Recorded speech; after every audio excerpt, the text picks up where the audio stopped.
I wanted to take a different approach to making this comic. I wanted to use Blender as a way to make the backgrounds for the different panels of the comic so that I could spend more time on character illustration and the acting. In this demo, I'll be covering the workflow and some of the things that I ran into during the process. And then you can decide if this hybrid approach works for you. So when I first started this comic, I had the idea of not putting a lot of effort into drawing the backgrounds and just kind of leaving it loose and rough, while most of the illustration for the characters were more finalized, just to save me some time on blocking in the backgrounds. When I was boarding out the comic, I had a lot of wood and stone elements to the background that I didn't want to just keep drawing over and over. You might have noticed I placed this image down which contains my line work for the comic, and something you can do to increase the visibility is go down to your viewport display and click in front, and that should put the comic in front of any 3D model objects that you have in your scene. The strategy was that if I kept the comic spread transparent, I could orient and pivot it in a way that where if I look through the comic, I could orient the perspective and the objects in each panel accordingly. I use the shortcut 0 to enter camera view, and then I pivot my camera to the comic panel and adjust to the correct aspect ratio.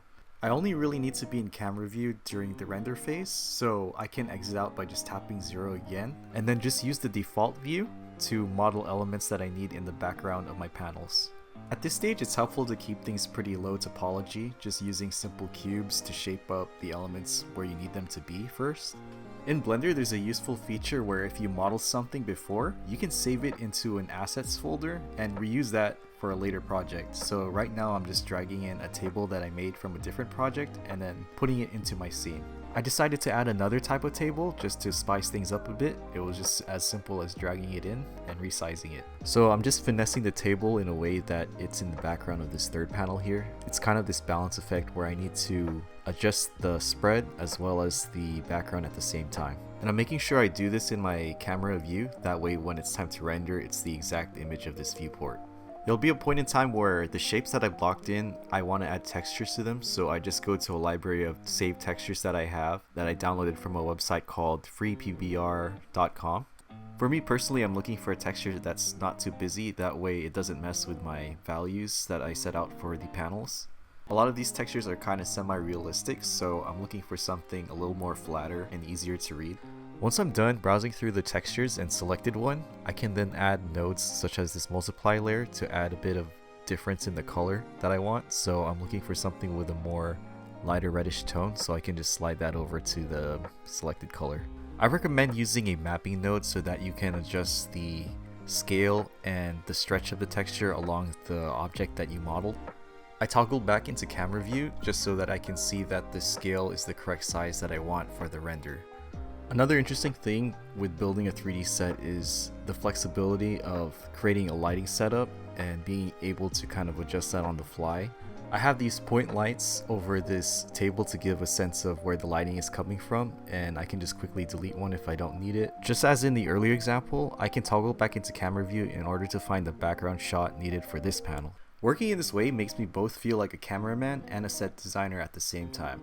Building a 3D set is nice because it kind of gives a depth of a world that the characters can move around, and I don't need to build out more than I need to show in a panel. Once I'm done collecting all the background shots, I'll then input it into the editing software where I'm making my comic spread and just place it behind the line work that is originally there for the characters. The backgrounds are just PNGs, so I can warp the perspective of them into the panels if I still need to. Now, time to talk about some of the shortcomings I found when working on this process. I personally had an issue with the amount of texture that was applied to some of the 3D objects that I modeled. I thought they were overly detailed and they were kind of pulling attention away from my characters, and they weren't matching maybe the render style that I wanted for my characters. So I ended up having to use levels in Photoshop to kind of post-edit the value structure so that it's not too much detail in the background. If I were to redo this approach, I would either create my own stylized textures that I could reuse, or find textures somewhere that are more limited and stylized already. Overall though, despite those shortcomings, I felt that being able to model my backgrounds in Blender has been a very efficient process, but still be pretty flexible if I need to change anything on the fly. It doesn't reduce my creative input, it just adds another layer to it that I can tap into. I hope this demo has been informative to you. I do have a Gumroad that does have my brush pack and some guides that I plan on writing, so go ahead and check that out in the link down below. Don't forget to like and subscribe, it helps my channel out a lot, and I hope you guys have a nice day.